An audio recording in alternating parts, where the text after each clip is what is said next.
Everyone, welcome back to our channel quest for knowledge. आज हम class 12 का पद्य भाग मध्यकालीन कविता की आखिरी कविता पढ़ने जा रहे हैं, जिसका नाम बिहारी के दोहे है और इसके कवि बिहारी लाल हैं। तो पहले कवि परिचय पढ़ते हैं। गागर में सागर भरने वाले रीतिकाल के श्रेष्ठ कवि बिहारी लाल का जन्म ग्वालियर के पास बसुआ गोविंदपुर नामक गाँव में हुआ। बिहारी अपने समय के असाधारण कवि थे। बिहारी सतसई सबसे अधिक लोकप्रिय एवं प्रसिद्ध रचना है। इस ग्रंथ पर अनेक भाषाओं में टीकाएं लिखी गई हैं। आपके दोहों का मुख्य विषय श्रृंगार वर्णन है। आपने भक्ति और नीति विषयक दोहों की भी अत्यंत सफलतापूर्वक रचना की है। बिहारी सतसई श्रृंगार का तो सागर है ही, साथ ही मानव जीवन और समाज के विभिन्न पहलुओं की मार्मिक एवं निर्माणपरक झांकी भी प्रस्तुत करती है। आपके नीति के दोहे सांसारिक ज्ञान को सामने ला देते हैं। सतसई में जीवन के प्रत्येक क्षेत्र की सामग्री उपस्थित है। विषय की यह व्यापकता रीतिकाल के अन्य कवियों में नहीं मिलती। बिहारी का भाषा भंडार अत्यंत विस्तृत है। भाव और परिस्थिति के अनुकूल ब्रज और संस्कृत भाषा के शब्दों का सुंदर प्रयोग किया है। तो गागर में सागर भरने वाले रीतिकाल के श्रेष्ठ कवि बिहारी लाल जी का जन्म ग्वालियर के पास बसुआ गोविंदपुर नामक गांव में हुआ था। बिहारी लाल जी अपने समय के असाधारण कवि थे, बहुत ज़्यादा श्रेष्ठ कवि थे। बिहारी सतसई सबसे अधिक लोकप्रिय एवं प्रसिद्ध रचना है इनकी। इस ग्रंथ पर अनेक भाषाओं में टीकाएं लिखी गई है। इनके दोहों का मुख्य विषय श्रृंगार वर्णन है। अपने भक्ति और नीति विषयक दोहों की भी अत्यंत सफलतापूर्वक रचना की है इन्होंने। बिहारी सतसई श्रृंगार का तो सागर है ही, साथ ही मानव जीवन और समाज के विभिन्न अलग अलग पहलुओं का भी मार्मिक चित्रण प्रस्तुत करती है। इनके नीति के दोहे सांसारिक ज्ञान को सामने ला देते हैं। विषय की ये व्यापकता रीतिकाल के अन्य कवियों में नहीं मिलती है। बिहारी जी का भाषा भंडार अत्यंत खूबसूरत है। भाव और परिस्थिति के अनुकूल ब्रज और संस्कृत भाषा के शब्दों का सुंदर प्रयोग किया है। तो ये था इनका कवि परिचय। आइए अब दोहों का आशय पढ़ते हैं। प्रस्तुत दोहों में कवि बिहारी लाल ने श्री कृष्ण गोपिका का प्रेम, मन की शुद्धता, दान की महत्ता और मन की दुर्बलता आदि का मनमोहक वर्णन किया है। तो इन दोहों में बिहारी लाल जी ने श्री कृष्ण और गोपिका का प्रेम, मन की शुद्धता, दान की महत्ता और मन की दुर्बलता की मनमोहक वर्णन किया है। तो अब दोहों का भावार्थ और दोहे पढ़ते हैं। कनक कनक तय सौगुनो, मात कथा अधिकाई, उही खाए बौराई, इही पाए ही बौराई। सोना, इसका भावार्थ सोना धन धतूरे की अपेक्षा 100 गुना अधिक नशीला होता है, क्योंकि धतूरे को तो खाने पर उन्माद होता है, परंतु सोने को तो पाकर ही मनुष्य उन्मत्त हो जाता है। धन दौलत का नशा पागल बना देने वाला होता है। तो इसमें कवि कहते हैं कि सोना और धन धतूरे की अपेक्षा 100 गुना अधिक नशीली होती है। धतूरा एक नशीली फूल या बीज होता है जिसे खाने पर नशा होता है, मगर सोना ऐसा है कि मनुष्य उसे पाकर ही नशे में चूर हो जाता है और सब कुछ भूल जाता है, एकदम नशे में अंधा हो जाता है। धन दौलत का नशा पागल बना देता है, अर्थात धन बढ़ने पर मनुष्य में अहंकार आ जाता है। अहंकार के वश होकर उसे भले बुरे का ज्ञान नहीं रहता। किसी वस्तु का यथार्थ ज्ञान ना रहना ही मादकता है। तो धन पाकर, दौलत पाकर मनुष्य अहंकार में आ जाता है। अहंकार के वश में आकर भला बुरा की समझ ही नहीं रखता। किसी वस्तु का ज्ञान ना होना ही नशा है। शब्दार्थ: कनक स्वर्ण, धतूरा, मादकता नशा, बहुराई बावला पागल होना। जपमाला छापा तिलक सरई ना एको कामू मन काचे नाचे वृथा साचे राचे रामू। तो इसका भावार्थ, बाह्य पाखंड व्यर्थ है, भगवान भाव से प्रसन्न होते हैं, पाखंड से नहीं। इस आशय को कवि इस दोहे में व्यक्त करता है। जप करने की माला हाथ में लेकर जप करने से, सारे शरीर पर चंदन का छाप लगाने से अथवा माथे पर तिलक लगाने से एक भी काम नहीं होगा। आशय यह कि ये सब बाहरी दिखावा है, इनमें प्रभु प्राप्ति नहीं हो सकते। केवल अधूरी भक्ति वाले अपरिपक्व लोग ही इन व्यर्थ के कर्म कांडों में लगे रहते हैं। जब तक मनुष्य के मन में छल कपट पाप और मोह माया के विकार भरे हुए हैं, तब तक उसको संसार के भ्रम एवं माया जाल में पड़कर नाचना पड़ता है, क्योंकि राम अर्थात भगवान तो सच्ची भक्ति से प्रसन्न होते हैं। तो इसमें बिहारी लाल जी ये कहते हैं कि बाहरी पाखंड व्यर्थ है, मतलब झूठा दिखावा करना व्यर्थ है, इससे भगवान प्रसन्न नहीं होते। इसका आशय यह है कि कवि इस दोहे में ये कहते हैं कि जप करने से, चंदन का लेप लगाने से शरीर पर और तिलक लगाने से एक भी काम नहीं होगा, इनमें प्रभु प्राप्ति नहीं हो सकते हैं। केवल अधूरी भक्ति वाले नासमझ लोग ही ऐसे कर्म कांडों में लगे रहते हैं। जब तक मनुष्य के मन में छल कपट पाप माया मोह के विकार भरे हुए हैं, तब तक उसको संसार के भ्रम एवं माया जाल में पड़कर नाचना ही पड़ता है, क्योंकि राम मतलब भगवान तो सच्ची भक्ति से प्रसन्न होते हैं। शब्दार्थ, जप माला जप करने की माला, सरई पूरा होना, काचे कच्चा, राचे प्रसन्न होना। अधर धरत हरि कई परत, ओट डीटी पट ज्योति, हरित बास की बांसुरी इंद्रधनुष रंग होती। तो इसका भावार्थ, एक सखी कृष्ण की शोभा का वर्णन कर रही है। जब कृष्ण बांसुरी होठों पर रखते हैं, तब उस पर होठों की, आँखों की और पीले वस्त्र की चमक पड़ती है।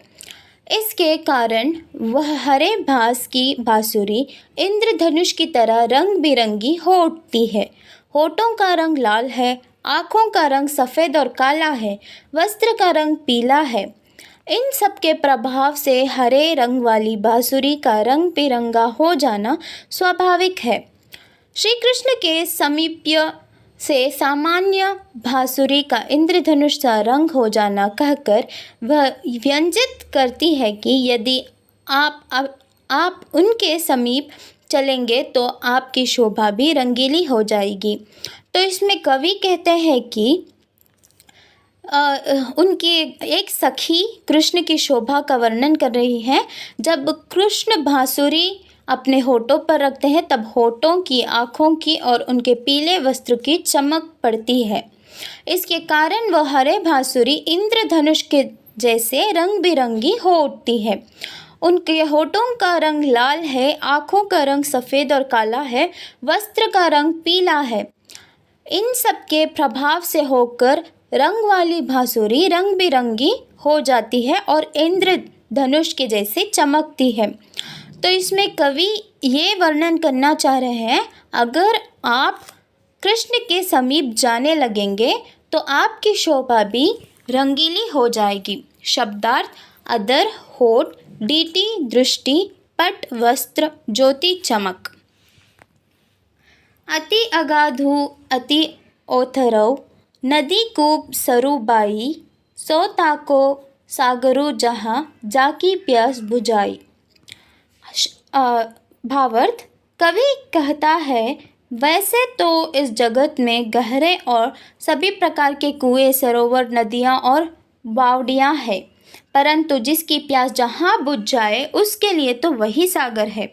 इसी प्रकार यदि बड़े आदमी से उसका कोई काम ना निकले और छोटे आदमी से काम निकल जाए तो उसके लिए वह छोटा व्यक्ति ही सागर के समान महान है। तो इसमें कवि कहते हैं कि वैसे तो इस जगत में बहुत प्रकार के कुएं, सरोवर, नदियाँ, बावड़ियाँ हैं, मगर प्यासे को प्यास जहाँ बुझती है उसको वही सागर लगता है। उसी प्रकार बड़े आदमी से कोई काम ना निकले, अगर छोटे आदमी से कोई काम निकल जाए तो उसके लिए वह छोटा व्यक्ति ही सागर के समान महान है। शब्दार्थ: अगाधु गहरे, ओथरव उतले, सरु सरोवर, बाई कुआं।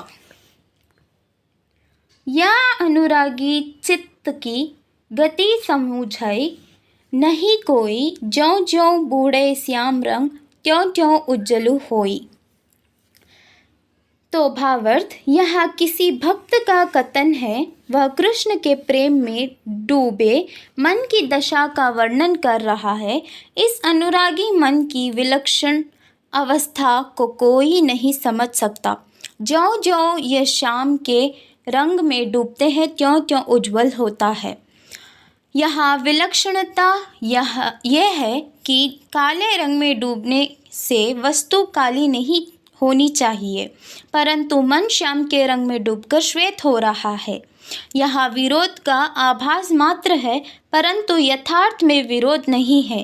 इस दोहे का अर्थ श्रृंगार रस में भी किया जा सकता है। श्रृंगार रस में नायिका का कथन सखी के प्रति माना जाएगा। हे सखी, इस मेरे अनुरागी चित्त की गति कोई नहीं जानता। यह कृष्ण नायक के प्रेम में ज्यों ज्यों लीन होता है त्यों त्यों व्याकुल ना होकर अधिकाधिक प्रेम मग्न होता है। कोई भी वस्तु जब काले रंग से डुबोई जाती है तो वह काली हो जाती है और उस पर कोई दूसरा रंग नहीं चढ़ता, किंतु चित्त की विलक्षणता यह है कि ज्यों ज्यों वो श्याम के रंग में डूबता है त्यों त्यों उज्जवल होता है। अर्थात श्याम वर्ण वाले श्री कृष्ण के अनुराग से प्राणी मात्र का मन पवित्र हो जाता है। तो इसमें कवि कहते हैं कि जैसे जैसे हम भगवान के भक्ति में लीन हो जाते हैं वैसे वैसे हमारा मन उज्जवल होता है और कोई भी चीज़ काले रंग में डुबोने से काली नहीं होती, मगर मन श्याम के रंग में डूबकर श्वेत होता है।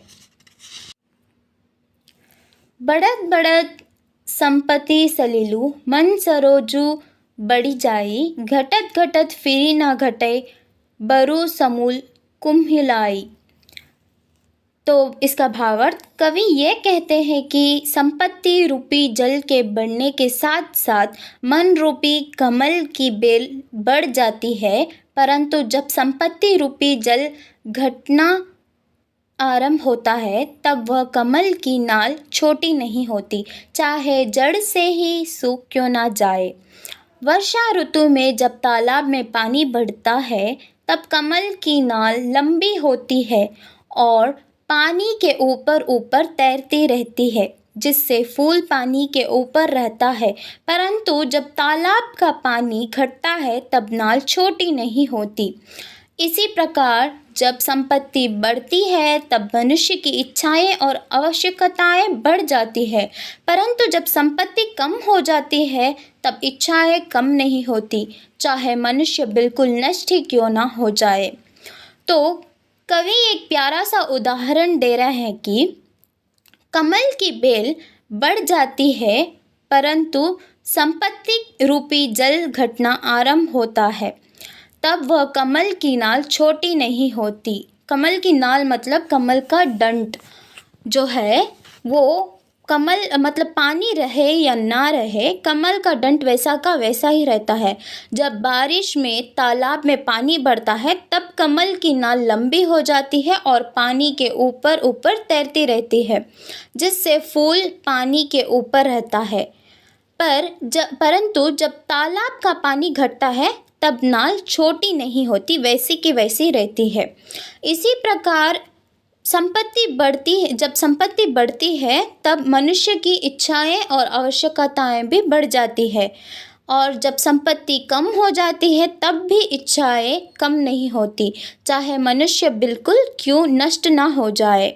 शब्दार्थ: सलीलू पानी, सरोजू कमल, बरू बल्कि, समूल जड़ सहित, कुम्हुलाई मुरझाना।